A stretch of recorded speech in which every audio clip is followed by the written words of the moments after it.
สวัสดีค่ะเด็กๆวันนี้เด็กๆก็มาเจอกับคุณครูพี่รัตอีกเหมือนเดิมนะคะสำหรับสัปดาห์นี้เป็นสัปดาห์ที่23ค่ะเป็นหน่วยการเรียนรู้เรื่องบ้านเรือนเคียงกันค่ะก่อนอื่นคุณครูมีคำคล้องจองเกี่ยวกับบ้านเรือนเคียงกันมาให้เด็กๆได้ลองฟังลองชมกันก่อนเด็กๆพร้อมหรือยังคะถ้าพร้อมแล้วไปฟังกับคุณครูเลยค่ะไปกันเลยค่ะบ้านเรือนของพวกเรา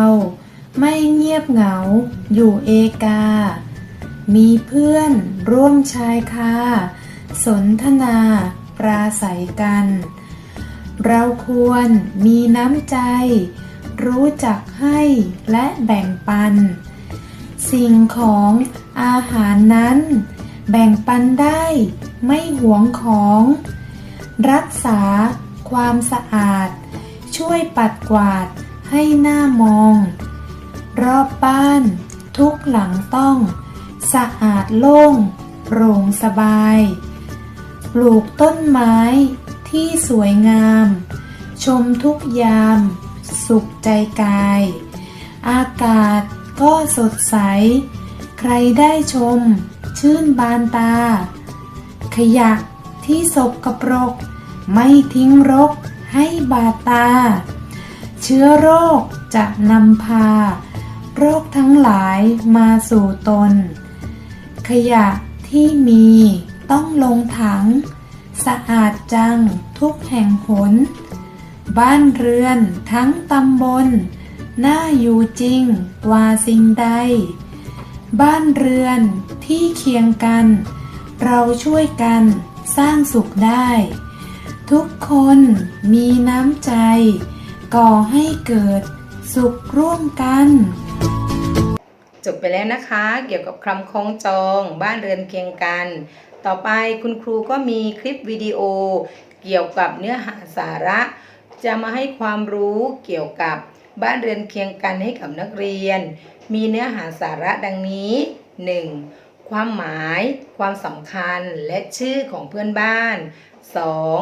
การปฏิบัติตนที่ดีต่อเพื่อนบ้าน 3. การช่วยเหลือซึ่งกันและกัน 4. การร่วมกิจกรรมกับเพื่อนบ้าน 5. การอยู่ร่วมกันกับเพื่อนบ้านอย่างมีความสุขเด็กๆพร้อมที่จะชมคลิปวิดีโอหรือยังคะถ้าพร้อมแล้วไปชมกับคุณครูเลยค่ะ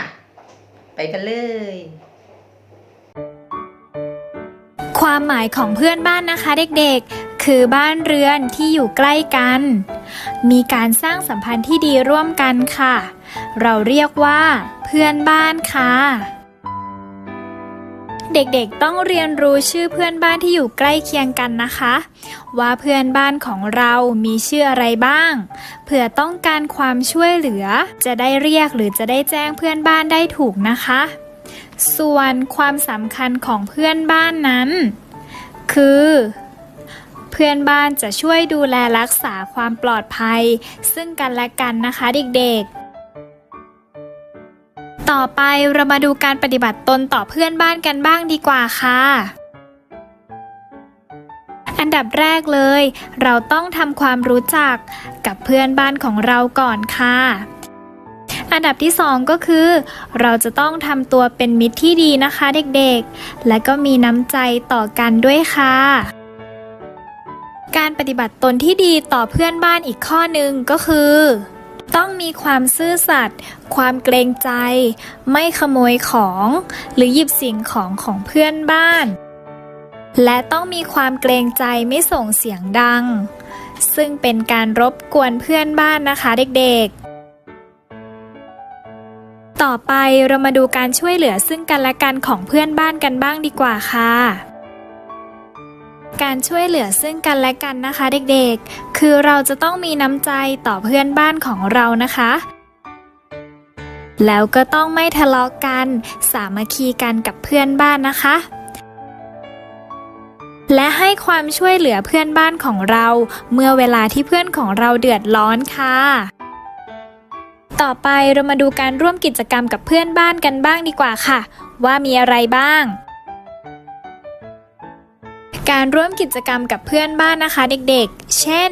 การจัดงานสังสรรค์รับประทานอาหารร่วมกัน และทำงานร่วมกันเป็นต้นค่ะเด็กๆการทำงานร่วมกันก็อย่างเช่นการเก็บขยะหรือการทำความสะอาดรอบๆบริเวณบ้านนั่นเองค่ะต่อมาเรามาดูการอยู่ร่วมกันกับเพื่อนบ้านของเราอย่างมีความสุขกันดีกว่าค่ะ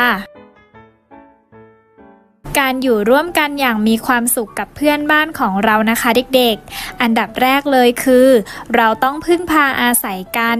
เวลาเดือดร้อนเราต้องช่วยเหลือกันนะคะเด็กๆและอยู่ร่วมกันด้วยความรักมีน้ำใจต่อกันค่ะแค่นี้เราก็จะอยู่ร่วมกันอย่างมีความสุขแล้วค่ะเด็กๆ